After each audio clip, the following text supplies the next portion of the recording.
Fue un ícono del cine mexicano, reconocida por su belleza y sensualidad. Conquistó la gran pantalla, ganó admiradores y generó controversia. Pero detrás de la fama, su vida estuvo marcada por tragedias. Perdió a su hijo cuando éste apenas tenía 12 años. Tuvo que huir del país tras ser amenazada por uno de los hombres más poderosos de México. Y en sus últimos días, enfrentó la enfermedad en la más absoluta soledad. Solo sus fieles perros la acompañaron. Hoy te cuento la historia de Meche Carreño, la estrella que vivió entre el éxito y la desgracia. Mercedes Carreño Nava, más conocida como Meche Carreño, nació en Minatitlán, Veracruz, un 15 de septiembre de 1947. Nació en una familia humilde en Veracruz. Desde niña, el arte la llamaba. Mientras su madre vendía tamales para mantenerlos, ella soñaba con ser actriz. Durante su juventud, formó parte de varias producciones teatrales experimentales, llegando a trabajar junto a Alejandro Jodorowsky en una de ellas. Al mismo tiempo, incursionó en el mundo del modelaje, lo que la llevó a ganar notoriedad. Fue precisamente esta faceta la que la hizo famosa como la chica del monokini, después de lucir esta prenda en una sesión. Gracias a esta creciente popularidad, logró su debut profesional en el teatro de la mano de Carlos Ansira en la obra El hombre y su máscara. Al mudarse a la Ciudad de México, ayudaba en casa mientras estudiaba actuación en el Instituto Andrés Soler. Y no pasó mucho tiempo antes de que su talento llamara la atención. Su debut en el cine llegó en 1964 con un papel secundario en El Pícaro. Pero su verdadera consagración llegó un par de años después, cuando protagonizó Damiana y los hombres, convirtiéndose en un símbolo del cine de la época. Con apenas 19 años, su presencia en la pantalla era magnética. Su belleza y talento la catapultaron a la fama, pero también atrajeron la atención equivocada, atención que más tarde la obligaría a tomar decisiones desesperadas.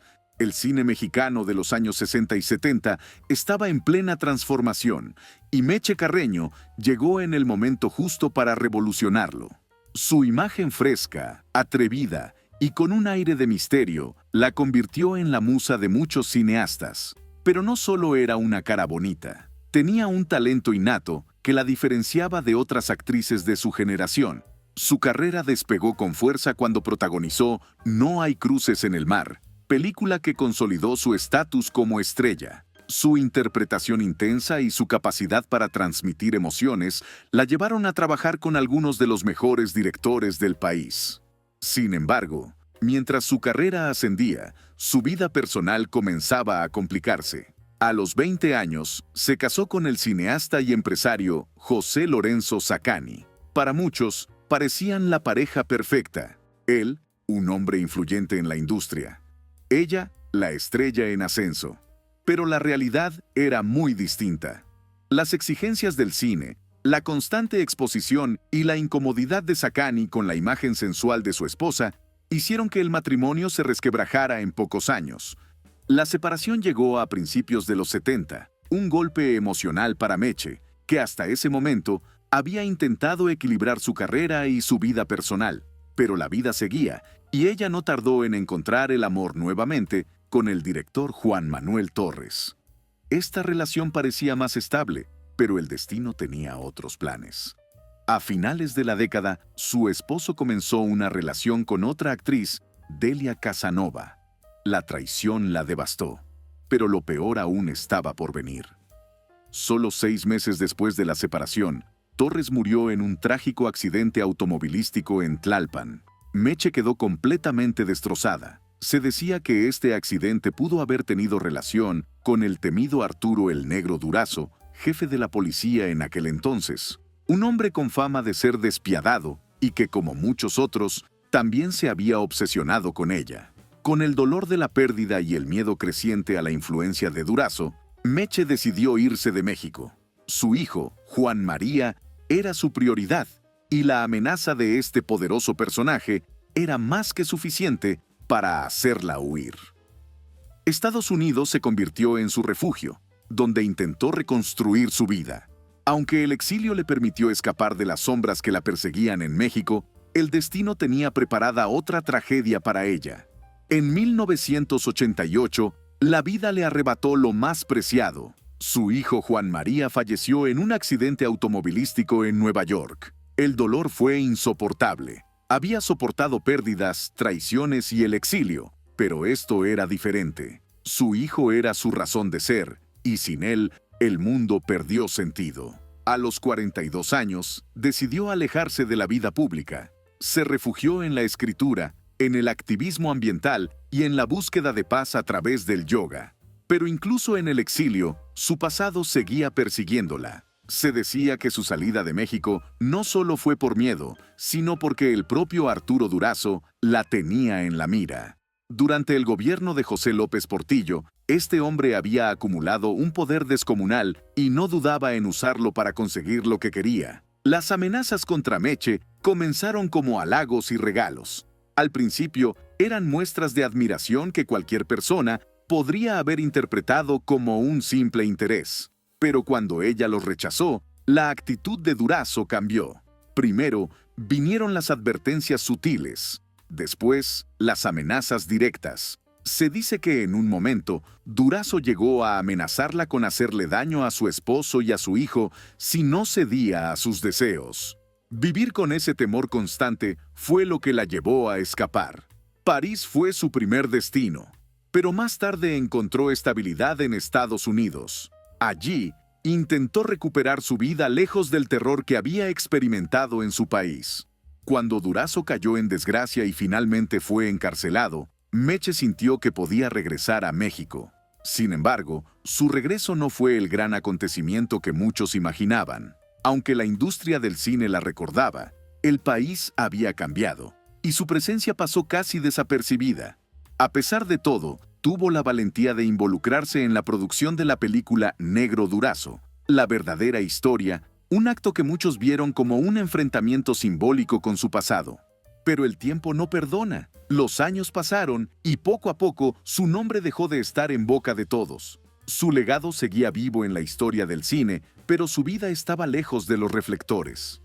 En 2009, recibió un homenaje en el Festival Internacional de Cine, Expresión en Corto en San Miguel de Allende. Le otorgaron la Cruz de Plata, un reconocimiento a su trayectoria. Sin embargo, algunos periodistas señalaron que el homenaje se sintió vacío, como si el tiempo la hubiera relegado al olvido.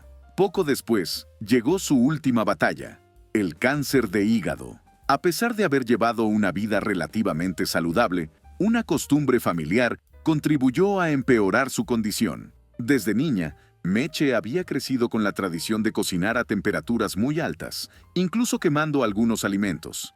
Algo que parecía inofensivo, terminó agravando su enfermedad.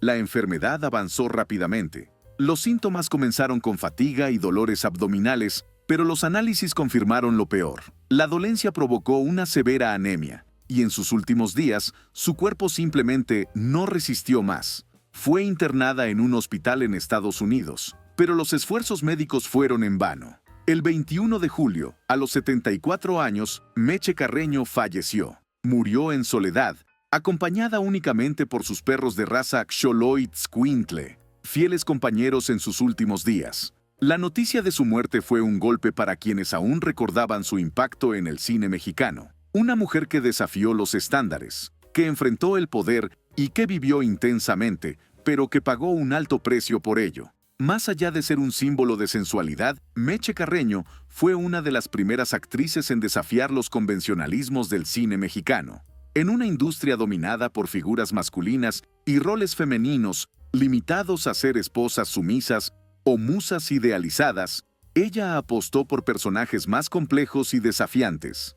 Películas como Zona Roja, La Otra Virginidad y No hay cruces en el mar no solo exploraban la sensualidad femenina de una manera natural, sino que también ponían sobre la mesa temas tabú como la prostitución, la opresión de la mujer y la búsqueda de identidad en una sociedad conservadora. A diferencia de muchas de sus contemporáneas, que eran dirigidas y moldeadas por el cine de la época de oro, Meche se involucró activamente en la producción y el guionismo de sus proyectos, algo poco común para una actriz en aquella época. No era solo una intérprete, también tenía una voz creativa dentro de sus películas, y con ello ayudó a redefinir la imagen de la mujer en el cine nacional. Su trabajo en La Choca le valió un premio Ariel a la mejor coactuación femenina, consolidándola como una actriz de gran talento. Pero más allá de los premios, su verdadero logro fue abrir camino para otras actrices que más tarde se atreverían a interpretar personajes femeninos con mayor profundidad y autonomía. La imagen de Meche Carreño trascendió la pantalla. Su papel como la chica del monokini la convirtió en un ícono de la moda y la liberación femenina de los años 60 y 70. En una época en la que la censura y la moral conservadora todavía influían en el cine y la sociedad, ella desafió las normas con su estilo audaz y una actitud de independencia poco común en la farándula mexicana. Su versatilidad también le permitió moverse entre distintos géneros, desde el drama hasta el cine de denuncia social, siempre dejando una impresión fuerte en el público y en la industria. Los últimos años de su vida estuvieron alejados de la fama, pero su legado en el cine y en la lucha por la representación femenina no pasó desapercibido. Aunque no recibió los homenajes masivos que muchas otras figuras del cine mexicano han obtenido, quienes conocieron su trabajo saben que fue una de las actrices más valientes de su tiempo. Hoy, su nombre es sinónimo de rebeldía, talento y lucha. Su vida nos recuerda que, detrás del brillo de la pantalla, muchas veces hay historias de resistencia y sacrificio. Y aunque el tiempo haya intentado borrar su legado, su historia sigue resonando como la de una mujer que jamás se rindió. ¿Conocías la historia de Meche Carreño? ¿Qué opinas sobre su decisión de alejarse del mundo del espectáculo en un momento tan doloroso? Déjanos tu comentario y comparte tu opinión. Si esta historia te conmovió, no olvides darle like al video y suscribirte para seguir recordando a las grandes leyendas del cine. Nos vemos en el próximo video.